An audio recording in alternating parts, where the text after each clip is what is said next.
जोधपुर की स्थापना किसने की थी? हाँ बोल बेटा। राव जोधा ने। तो राव जोधा जो है वो जोधपुर के पहले शासक थे जिन्होंने जोधपुर की स्थापना की।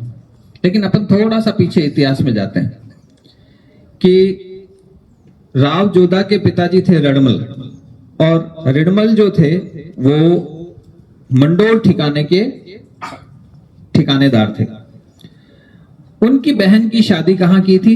चित्तौड़ में। कहां की थी? चित्तौड़ में। तो चित्तौड़ में जब जो उनकी शादी की वहां पे, तो वहां की कुछ लोकल परिस्थिति थी, तो रिडमल ने इसी आधार पे शादी की थी कि जो मेरा होगा, मतलब उनकी बहन हंसा देवी का जो बेटा होगा वही चित्तौड़ का राजा बनेगा। तो इस चक्कर वहां काफी परेशानियां भी पैदा हुई और राजनीतिक रूप से बहुत दिक्कतें हुई। कुंभा जो रिडमल का भांजा था उसका राज्याभिषेक हुआ, लेकिन रिडमल चूंकि काफी होशियार थे तो उन्होंने राज्य को अपने हिसाब से हैंडल करने का प्रयास किया। तो वो प्रयास जो है वो वहां के लोगों को, सरदारों को पसंद नहीं आया, तो उन्होंने षड्यंत्र करके और रिडमल को मार दिया। तो अब जोधा जो थे वो ज्यादा बड़े तो नहीं थे, तो वहां से एक हुक उठी कि रिडमल मारियो थारो बाप, जोधा भाग सके तो भाग। तो जोधा जी जो है वो वहां से जान बचा के कहां भाग गए? राजस्थान की तरफ आ गए। राजस्थान मतलब अपने मारवाड़ की तरफ आ गए, जोधपुर की तरफ आ गए। जब जोधपुर पहुंचे तो यहाँ की स्थितियां भी बड़ी विचित्र थी, क्योंकि बहुत लंबे समय से यदि अपने घर को छोड़ देते हैं तो घर बिल्कुल अस्त व्यस्त हो जाता है। तो वही स्थिति थी कि मंडोर जो है वो दूसरे लोगों के कब्जे में आ गया था और पूरा राज्य छिन्न-भिन्न हो गया। अब जोधा जी धीरे धीरे अपनी फौज इकट्ठी करके और अपने सीधे मंडोर करते। जब मंडोर पे आक्रमण करते तो वहां उनका जबरदस्त प्रतिरोध होता और उनको हरा दिया जाता।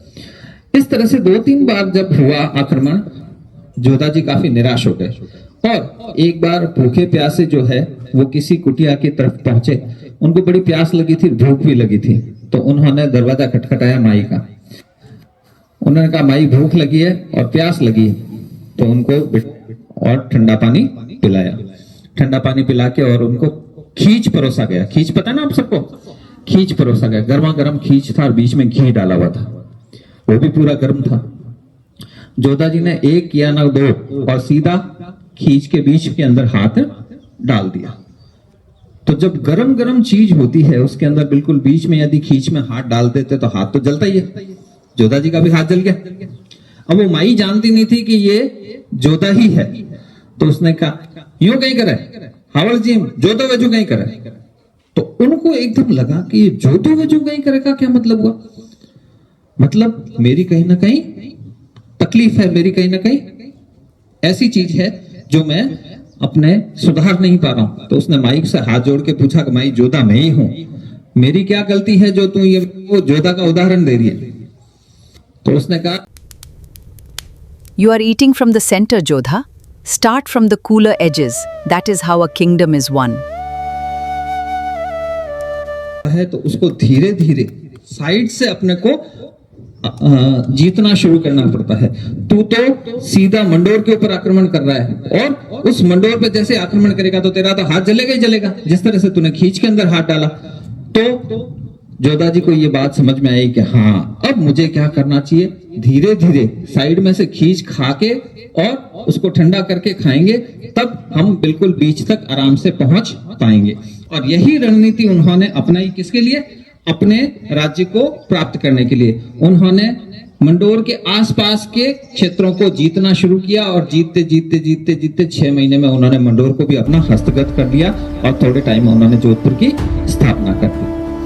तो ये कहानी हमें क्या शिक्षा देती है कि हमें यदि किसी काम को करना है तो पहले उस काम के आसपास की परिस्थितियों को समझें और परिस्थितियों को समझने के बाद में उसके क्रक्स के ऊपर हाथ डालें, तब हम उस चीज में सक्सेस हो पाएंगे। हमें ABCD आती नहीं है और हम बिल्कुल किताब पढ़ने के लिए तैयार हो जाते हैं। तो ये जो चीज है, ये चीज हमें